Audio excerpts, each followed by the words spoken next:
Assalamualaikum warahmatullahi wabarakatuh. Pada kesempatan kali ini, saya akan menjelaskan materi tentang pencatatan transaksi penjualan dan penerimaan kas pada perusahaan manufaktur. Yang pertama adalah pencatatan penjualan di perusahaan manufaktur. Pada dasarnya, pencatatan penjualan di perusahaan manufaktur itu sama dengan pencatatan penjualan di perusahaan dagang. Penjualan itu bisa dilakukan dengan dua cara. Bisa dilakukan secara tunai maupun dengan cara kredit. Apabila penjualan dilakukan secara tunai, maka akan dicatat di dalam jurnal penerimaan kas. Sedangkan apabila penjualan dilakukan secara kredit, maka akan dicatat di jurnal penjualan. Ada dua sistem pencatatan penjualan. Yang pertama adalah sistem periodik, yang kedua sistem perpetual. Yang pertama sistem periodik. Dalam sistem periodik, penjualan tidak dicatat dalam akun persediaan barang jadi, namun dicatat dalam akun penjualan. Sehingga di akhir periode diperlukan penyesuaian untuk akun persediaan barang jadi. Jurnalnya, kas atau piutang dagang bertambah di sebelah debit, penjualan bertambah di sebelah kredit senilai hasil penjualannya. Yang kedua, sistem perpetual. Dalam sistem perpetual, penjualan akan dicatat juga dalam akun persediaan barang jadi, sehingga di akhir periode tidak memerlukan penyesuaian. Jurnalnya, kas atau piutang dagang bertambah di sebelah debit, penjualan bertambah di sebelah kredit senilai hasil penjualannya. Kemudian, harga pokok penjualan bertambah di sebelah debit, persediaan barang jadi berkurang di sebelah kredit sebesar harga pokok produk yang dijual. Contoh pencatatan penjualan tunai. Contoh transaksi pencatatan penjualan tunai dengan sistem periodik.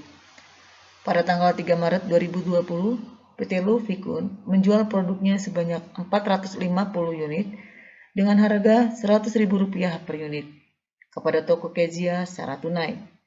Harga pokok produk tersebut Rp70.000 per unit. Apabila kita menggunakan sistem periodik, maka harga pokok produk itu tidak perlu diperhatikan. Kita hanya melihat berapa harga jualnya saja dan dicatat ke dalam jurnal penerimaan kas. Harga jual itu berasal dari 450 unit untuk produk yang kita jual dikali dengan harga jual per unitnya Rp100.000. Jadi di jurnal penerimaan kas kita mencatatnya tanggal 3, keterangan nama debiturnya toko Kezia, debit kas bertambah senilai 45 juta, kredit penjualan senilai 45 juta. Contoh transaksi pencatatan penjualan tunai dengan sistem perpetual. Pada tanggal 3 Maret 2020, PT Lufikun menjual produk sebanyak 450 unit dengan harga Rp100.000 per unit kepada toko Kezia secara tunai. Harga pokok produk tersebut Rp70.000 per unit. Maka pencatatan yang dilakukan, itu kita akan mencatatnya ke dalam jurnal penerimaan kas. Caranya, yang pertama kita akan mencatat hasil penjualannya. Jadi buatnya tanggal 3, keterangan diisi dengan nama debitur, toko Kezia, debit masuk ke kolom kas 45 juta. Kredit kolom serba-serbi dimasukkan ke nama akun penjualan 45 juta. Itu berasal dari jumlah produk yang dijual 450 unit dikali dengan Rp100.000. Kemudian kita akan mencatat harga pokok penjualannya. Maka di debit kita membutuhkan kolom harga pokok penjualan, di kredit kita membutuhkan kolom persediaan barang jadi, sehingga dimasukkan ke kolom serba-serbi. Senilai masing-masing Rp31.500.000. Berasal dari 450 unit dikali dengan harga pokoknya Rp70.000. Contoh pencatatan penjualan kredit. Contoh pencatatan transaksi penjualan kredit dengan sistem perpetual. Pada tanggal 8 Maret 2020, PT Lufikun menjual produknya kepada toko Niami sebanyak 100 unit dengan harga Rp100.000 per unit, termin 2/10N/30. Karena di sini penjualan dilakukan secara kredit, maka akan dicatat ke dalam jurnal penjualan. Caranya, tanggal 8, keterangan diisi dengan nama debitur, toko Niami, debit piutang dagang, senilai 10 juta, itu berasal dari 100 unit dikali Rp100.000, kredit penjualan senilai 10 juta rupiah. Contoh berikutnya, apabila dalam transaksi terdapat PPN. Contohnya, pada tanggal 19 Maret 2020, PT Lufikun menjual produknya kepada toko Cancan sebanyak 80 unit dengan harga Rp100.000 per unit, termin 2/10N/30, PPN 10%, dan biaya angkut Rp50.000. Maka, di sini besarnya piutang dagang itu bukan sebesar hasil penjualannya saja, tetapi ditambah dengan PPN 10% dan ditambah dengan biaya angkut Rp50.000. Sehingga pencatatan ke dalam jurnal penjualannya adalah tanggal 19, keterangan toko Cancan, debit piutang dagang Rp8.130.000, kredit penjualan 8 juta berasal dari 80 dikali Rp100.000, PPN keluaran 80.000 itu berasal dari 10% dari penjualan. Jadi 10% dari 8 juta adalah 80.000. Dan beban angkut penjualan 50.000. Contoh pencatatan transaksi penjualan kredit dengan sistem perpetual.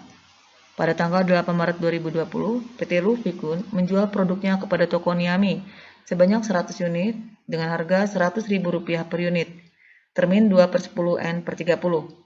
Harga pokok produk tersebut Rp70.000 per unit.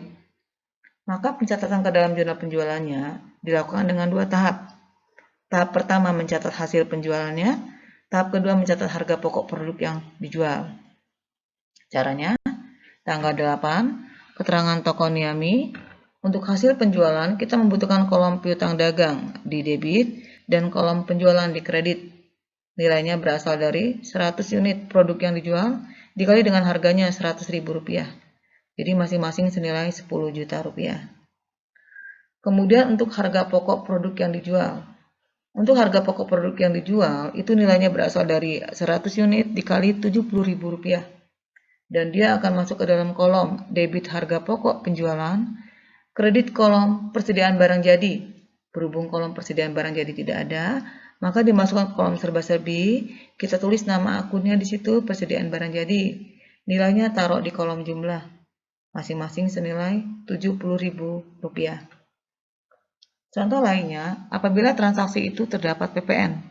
Misalnya, pada tanggal 19 Maret 2020, PT Lufikun menjual produknya kepada toko Cancan sebanyak 80 unit dengan harga Rp100.000 per unit, termin 2/10N/30, PPN 10% dan biaya angkut Rp50.000.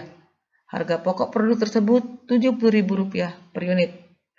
Maka caranya, tanggal 19, keterangan toko Cancan, debit piutang dagang, itu senilai Rp8.130.000, berasal dari hasil penjualan, ditambah PPN, ditambah biaya angkut. Kredit, kita membutuhkan kolom penjualan, Rp8 juta, berasal dari 80 unit dikali Rp100.000. PPN, 10% dari penjualan, Rp80.000. Kemudian kita masih membutuhkan satu akun lagi, yaitu beban angkut penjualan, taruh di serba-serbi senilai Rp50.000. Tahap berikutnya, kita akan mencatat besarnya harga pokok produk yang dijual. Itu dari Rp70.000 dikali 80 unit, sehingga nilainya menjadi Rp5.600.000. Kita masukkan ke dalam debit kolom HPP dan kredit kolom persediaan barang jadi. Berikutnya adalah pencatatan transaksi penerimaan kas pada perusahaan manufaktur. Pada dasarnya, penerimaan kas pada perusahaan manufaktur itu sama dengan pada perusahaan dagang maupun perusahaan jasa. Sumber dari penerimaan kasnya itu berasal dari penjualan tunai, penerimaan pelunasan piutang, dan penerimaan kas lainnya.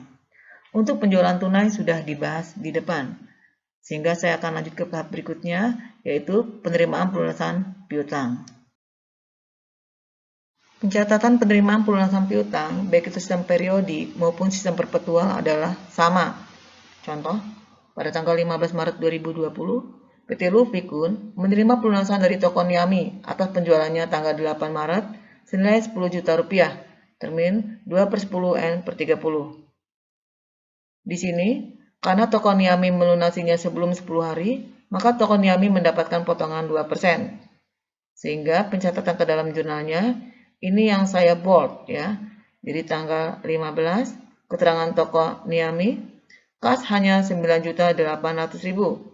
Potongan penjualan 200.000, ini berasal dari 10 juta dikali 2%, piutang dagangnya 10 juta. Yang terakhir adalah penerimaan kas lainnya.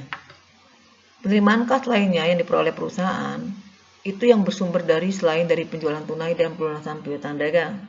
Contohnya, pelunasan piutang karyawan, penjualan aktiva tetap, dan pendapatan sewa.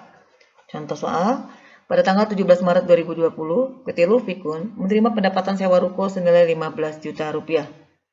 Maka pencatatan ke dalam jurnal penerimaan kasnya, ini yang saya bold, tanggal 17, keterangan pendapatan sewa, debit kolom kas 15 juta rupiah, kredit kolom serba-serbi, nama akunnya pendapatan sewa senilai 15 juta rupiah. Demikianlah materi yang dapat saya berikan. Semoga bermanfaat. Saya tutup. Wassalamualaikum warahmatullahi wabarakatuh.